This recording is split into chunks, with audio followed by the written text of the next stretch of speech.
and 16.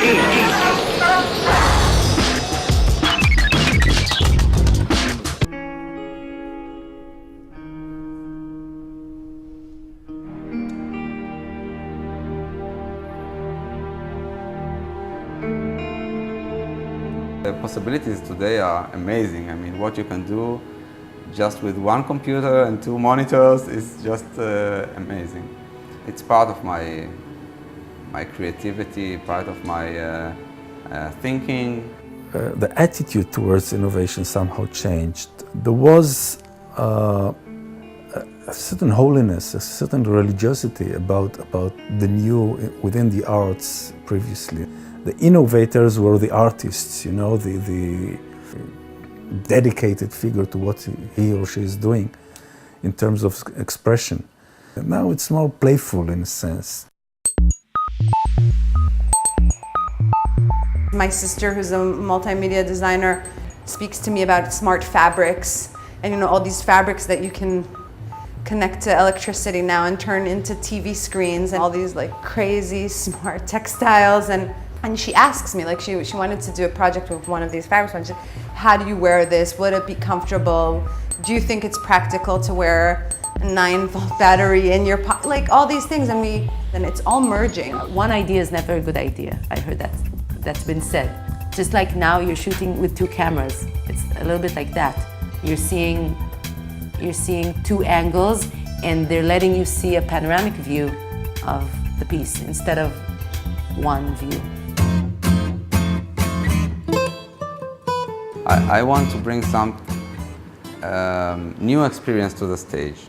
With video arts, with dance companies, with folklore ensembles, painters that made specific works for my orchestra and bring it together to one multimedia, let's say, concert or event.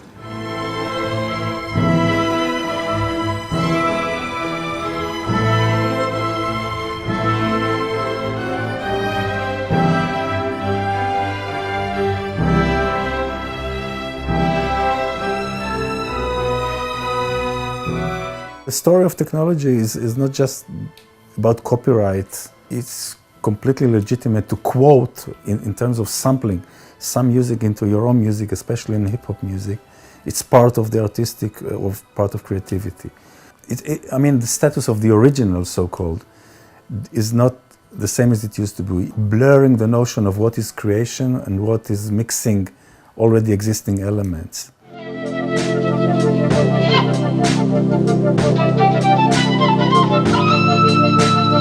I really cruise around the internet a lot, you know, searching for anything creative. I feel like the inspiration came from the internet, and then I expressed myself through the internet, just taking people from all over and doing something artistic with it. Well, what can I do? You could play that 16th note groove just straight. Going, you'll be amazed. Okay. I think the internet is the most inspiring thing I've ever met. People from all over the world showing their skills and their talent. We need more than one guitar part. There'll Okay. be somebody playing single notes, somebody playing chords, and they'll mix them together. Okay. And let's just pick the mother of all funk chords. Let's pick a 9th chord.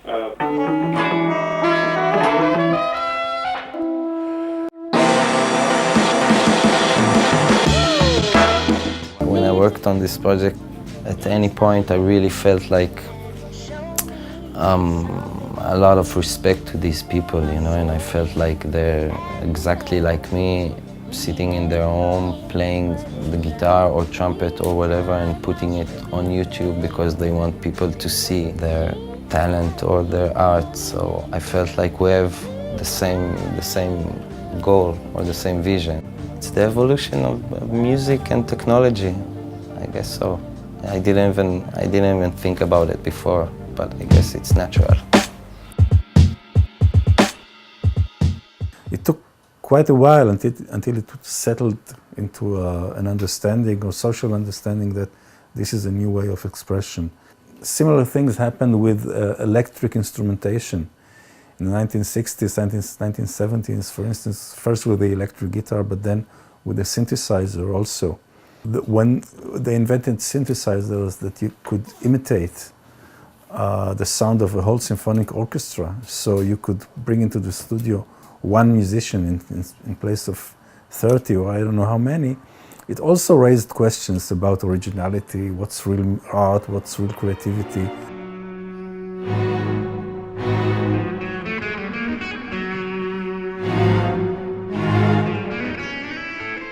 This is also not so traditional to bring an electric guitar to an orchestra.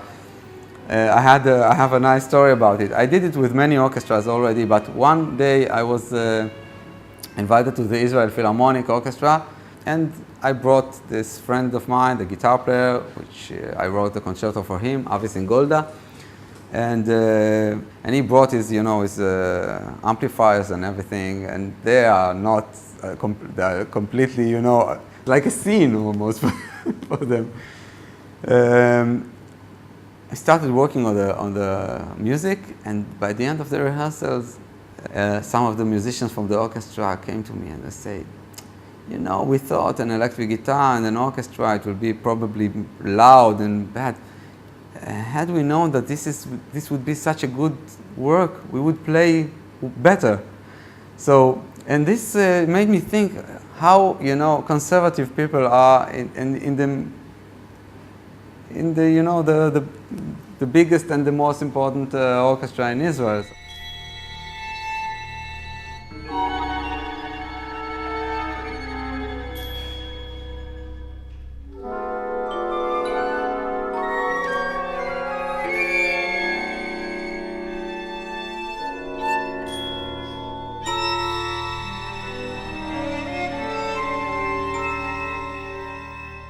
Still, many orchestras are quite conservative and don't want to deal with that and don't even think about trying it. And I think it's a mistake. I think you should try not to keep the concert hall as a museum. It's not a museum. It should be something live and alive and dynamic.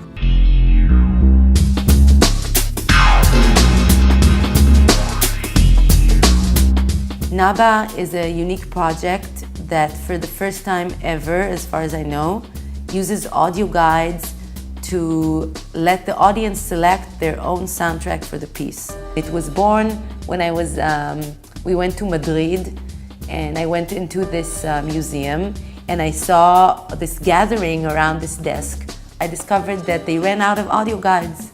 There were people wanting to go into the museum, but they didn't have this thing, and they would not go into the museum until they were giving this thing.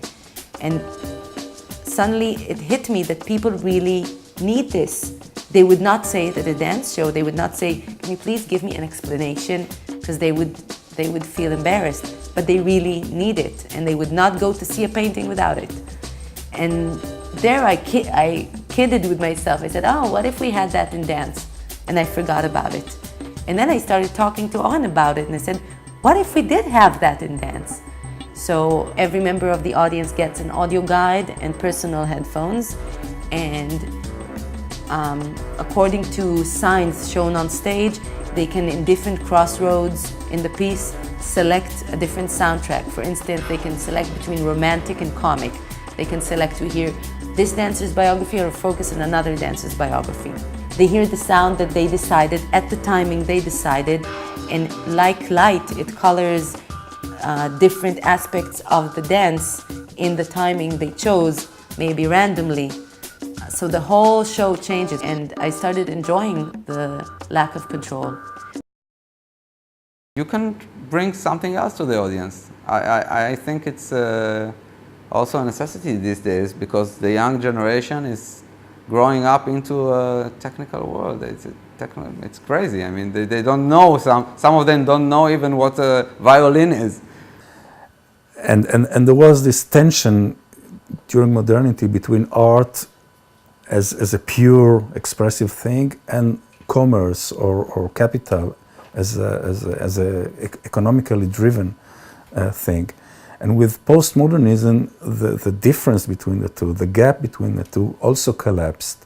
Much of what is going on in terms of cultural innovation these days is economically driven by the market and not by so-called pure creativity of artists, although this also still exists. But the difference between them is blurred, and that's a difference that took place there in the transformation from modernity to late modernity.